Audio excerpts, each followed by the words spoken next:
ગટર જ છે જુઓ ને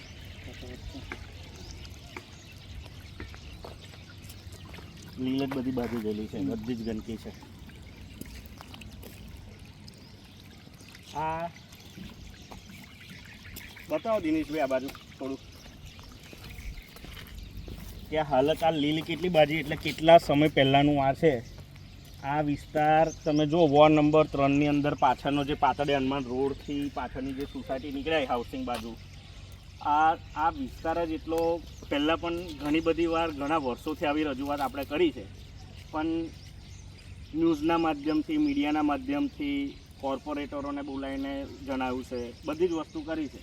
કામ પણ આગળ મધર સ્કૂલવાળી ચોકડી પર ચાલુ છે નથી ચાલ્યું એવું નહીં પણ કહેવાનો મતલબ કે આ જ પરિસ્થિતિની અંદર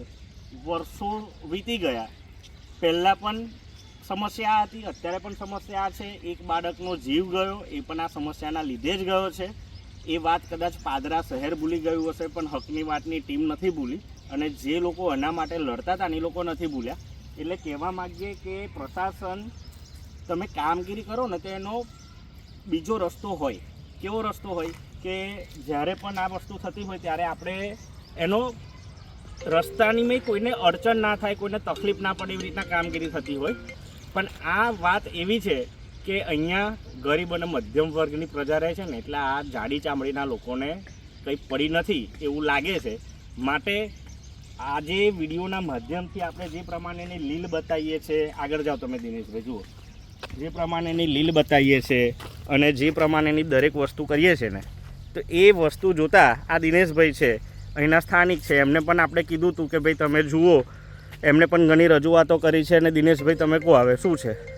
પહેલું તો પાદરાના કોર્પોરેટર જે છે વોર્ડ નંબર 3ના જે 4 કોર્પોરેટર છે એમના મગજમાં ધ્યાન તો આ વસ્તુ આવતી જ નથી કારણ કે એમને એવું છે કે છેલ્લી આ ગરીબ વિસ્તાર છે એટલે અહીંયા કોઈ દેખવા માટે આવનારા નથી પણ જો આજુબાજુમાં સોસાયટીવાળા નાના છોકરા સ્કૂલ લઈને જઈ રહ્યા છે જે કેરળનું ખોદકામ કરેલું છે બાજુનો જે ખાડો છે એમાં એ લોકો પાણી ટ્રાન્સફર કરી રહ્યા છે કેમ કે એમની જોડે જગ્યા નથી આ તમે દેખી રહ્યા એટલું બધું આગળ ખાડાવાળું પાણી કિચડવાળું પાણી છે આ પડશે કોઈક મરશે એની જવાબદારી કોણ લેશે એટલે ખાસ કરીને આપણે તો વિડીયોના માધ્યમથી જાગૃત જનતાને અને કહેવાનો મતલબ કે જે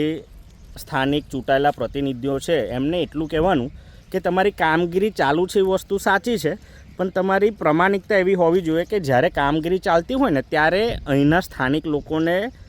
નડતરરૂપ ના થાય કોઈક આવી ગંદકીમાંથી એમને જવાની પરિસ્થિતિ ઉત્પન્ન ના થાય એવી પણ જવાબદારી તમારે પોતે જ લેવી પડે બાકી બધા જ હોશિયાર છે બધા સમજુ છે એટલે આ વિડીયોના માધ્યમથી તમે સમજી જાવ તો બહુ સારું છે બાકી તમારી કામગીરી કેવી છે ને એ આ દેખાય છે ને આ દેખાય છે એ પ્રમાણે જ તમારી કામગીરી છે એવું તમારે વિચારી લેવાનું બરાબર એટલે જનતાએ જાગૃત થવાનું અને જ્યાં ખોટું હોય ને ત્યાં અવાજ ઉઠાવવાનો એ જરૂરી છે તો ઉભરે જ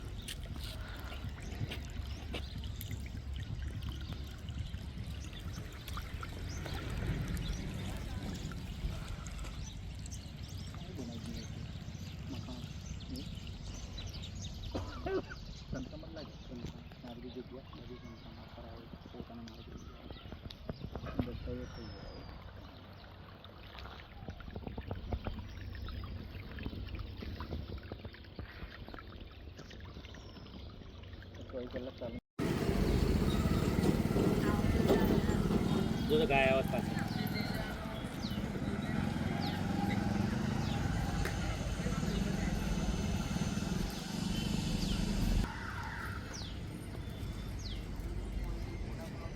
ઠેઠ લગીને આવું છે